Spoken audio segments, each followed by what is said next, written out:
Hello tout le monde, Hélène Schmidt d'Exploring Happy. Aujourd'hui, je voulais parler d'une des grandes règles des projecteurs, dont je dois vraiment me souvenir régulièrement, en particulier quand je suis en période de lancement, comme en ce moment, puisque je commence à lancer les inscriptions à la 4e édition de Projecteur Attitude. Si vous êtes projecteur, regardez le lien en description. De quoi je voulais vous parler? Less is more. Donc, qui peut le plus, peut le moins, quelque part, si on devait traduire en français, mais en gros, l'idée est de comprendre que, pour nous, les projecteurs, comprendre qu'il s'agit de qualité plutôt que de quantité, que ce soit dans la quantité de travail qu'on fournit, dans la durée de nos sessions, dans la compréhension que la pertinence de nos guidances n'a rien à voir avec la durée de celle-ci. En effet, s'ouvrir à sa nature de projecteur, c'est entre autres comprendre qu'on a une capacité inégalée par rapport aux autres types, à plonger au cœur d'une personne, au cœur d'une situation, au cœur d'une conscience, au cœur d'un système, au cœur d'une mécanique énergétique, et de comprendre naturellement ce qui doit être fait pour mettre de l'huile dans les rouages, pour que les choses se déroulent correctement, pour que une erreur soit corrigée. Alors, je fais attention aux mots que j'utilise, puisque par ailleurs, il y a des aspects plus spécifiques du design d'un tel ou d'une telle qui va faire que chaque projecteur est différent selon les canaux définis, les portes définies chez cette personne, son profil, enfin tout un tas d'éléments. Nous sommes uniques, nous sommes la combinaison de tous les éléments de définition de notre design, nous sommes ouverts au monde via notre ouverture, et donc au-delà des généralités sur le projecteur, eh bien, il y a vraiment une unicité spécifique à laquelle il est important de s'éveiller progressivement. Mais revenons à Less is more. C'est quelque chose que je pourrais mettre, d'ailleurs, ça me donne l'envie d'avoir une œuvre d'art, vous savez, où il y a écrit Less is more quelque part dans mon séjour et ma salle de travail, parce que c'est une vigilance du quotidien. Comme tout projecteur, j'ai le sacral non défini, donc je ne sais pas quand assez est assez. Comme tout projecteur, j'ai été fortement conditionnée par le monde des générateurs qui m'entourent, et en conséquence, j'ai tout un tas de mécanismes de fonctionnement qui vont me faire tomber dans ce qu'on appelle le non-soi. Et donc l'un des non-soi de prédilection du projecteur, c'est de se prendre pour un générateur. Ça, c'est typiquement un des trucs qu'on va développer en long, large et travers dans Projecteur Attitude. Et l'autre point de vigilance que j'ai dans mon design, enfin l'un des points de vigilance, c'est mon ego non défini. Ici, 70% de la population a l'ego non défini, tout type confondu. Et, spoiler alerte, même les gens qui ont l'ego défini, il est important de comprendre pour eux la manière dont cet ego est défini et à quelle force de volonté ils ont accès.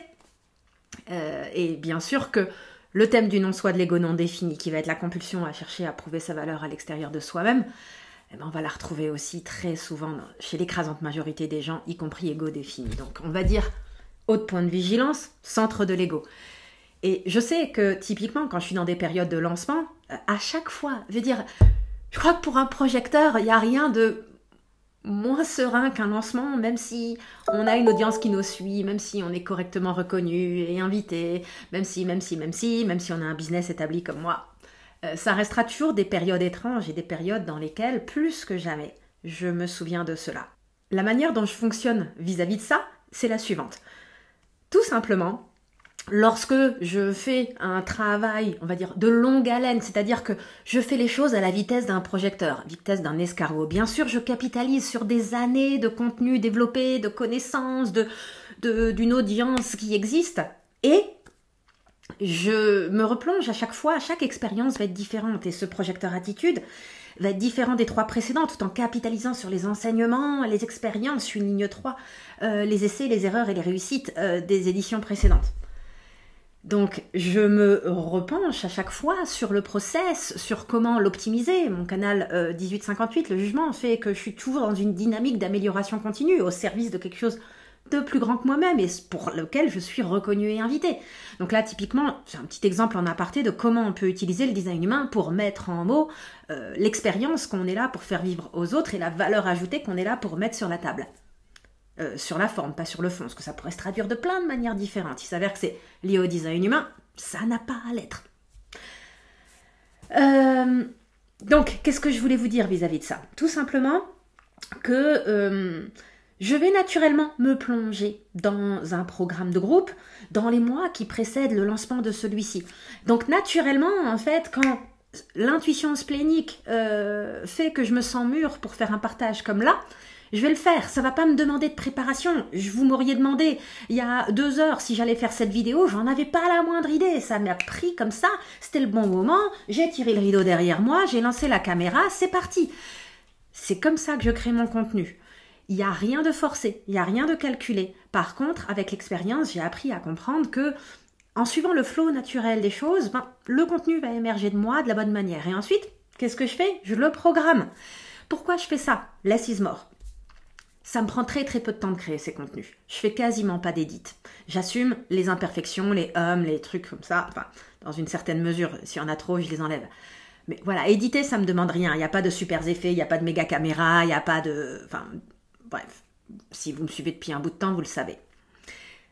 Et une fois que ça c'est fait, je programme sur YouTube et sur le podcast et des fois sur Facebook quand une mouche me pique. Vous l'avez sûrement vu sur Insta, je suis très inconsistante. Je suis là, je suis plus là, je fais des posts, je fais pas de posts, je fais des lives, je fais pas de live, je fais des stories, je fais pas de stories. J'ai appris à embrasser cela et à pas me culpabiliser et surtout à ne pas tomber dans il faut faire plus, il faut être présent, toutes ces injonctions, j'ai appris à les déconstruire pour nourrir le less is more. Et comment je nourris également ce less is more? C'est-à-dire qu'une fois qu'on va dire le service minimal est fait, je me lâche la grappe. Je travaille énormément à lâcher le mental.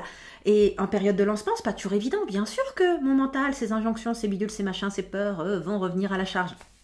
Et ma première mission, on va dire au quotidien, c'est de travailler à libérer ça. Donc à résister aux injonctions mentales, à en faire plus, à être présente et à être dans le contraire du naturel. Et pourquoi je fais ça? Pour laisser émerger en moi cette spontanéité splénique et cette joie, le youpi tralala que j'appelle de ma porte 58, pour pouvoir ensuite faire des partages spontanés qui, eux, vont naturellement créer de l'engagement des gens. Donc d'une manière générale, j'ai appris à déconstruire, que ce soit dans les prestations que je fais vis-à-vis de mes clients et la manière dont je les ai déshabillés. Au début, c'était vraiment rempli de choux à la crème, de ceci, de cela, de bidule, de machin. Et au fur et à mesure, je suis revenue dans mon plus pareil de guidance de projecteur. Au niveau de mes offres, par exemple, il y a la Early Bird là, que je fais, qui est vraiment la super Early Bird très très attractive. Je fais pas ça pour prouver quelque chose. Je fais ça pour, dans cet enthousiasme de dire, purée, les gens qui s'inscrivent quasiment 2 mois à l'avance, j'ai envie de les récompenser, j'ai envie de les soutenir, j'ai envie de les encourager.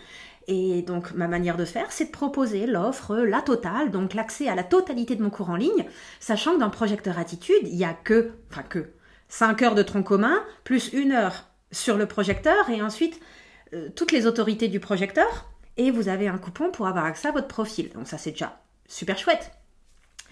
Et l'offre Super Early Bird, il y a tous les types, tous les profils, il y a la totale, elle s'appelle la totale. Je fais pas ça pour prouver ma valeur. Je le ferais pas si je sentais qu'il y avait un élan pour prouver ma valeur. Je le ferais pas si je sentais que j'étais en mode chou à la crème. Il y a eu des injonctions mentales qui faisaient qu'à un moment donné, je me suis dit, tiens, je devrais rajouter ça, etc. Et tout d'un coup, je me suis dit, attends Hélène, pourquoi tu fais ce que tu fais? Less is more. Est-ce que je suis en train d'en rajouter? Parce que je sais pas quand assez est assez. Parce que j'ai des insécurités. Parce que j'essaie de prouver la valeur de mon produit. De justifier un tarif qui, je sais, pourtant est déjà la moitié du prix que ça devrait coûter. Donc dans ces cas-là, bien sûr que mon mental va créer tout un tas d'injonctions. Je n'agis pas dessus. Je ne rajoute pas la crème, la cerise, le gâteau, quand je sens que ça vient d'un mauvais endroit. Tout ce que je propose, tout ce que je fais, c'est quand je sais que c'est correct, que c'est désintéressé, que c'est spontané et que je n'y attache pas d'attente particulière. Donc, le less is more, c'est entre autres cela. Bien sûr que je pourrais élaborer 1 heure de plus sur les tenants et les aboutissants de cette notion d'en faire le moins possible. Au-delà de ça, quand on est projecteur et qu'on se détend dans sa nature de projecteur, il y a une chose que je peux vous assurer, moins on en fait, moins on a envie d'en faire, et plus on se rend compte que ça fonctionne quand même, sans les ceci, cela, toutes les injonctions entrepreneuriales, les bonnes pratiques, les bidules, les machins. Bien sûr que je capitalise sur des années de présence en ligne et sur une réputation et sur une maîtrise d'un système et Et j'ai commencé très tôt à fonctionner comme ça dans mon chemin entrepreneurial. Et je me suis abandonnée au fait que la temporalité des projecteurs est complètement différente de celle du monde des générateurs ou des manifesteurs. Je vais mettre les réflecteurs à part, c'est encore un trip différent cela. Ça a été douloureux, difficile, vraiment très désagréable par moments de m'abandonner à cette temporalité du projecteur et d'apprendre progressivement à enlever le superflu pour aller à l'essentiel et à l'essence de ma définition et de ma nature de projecteur.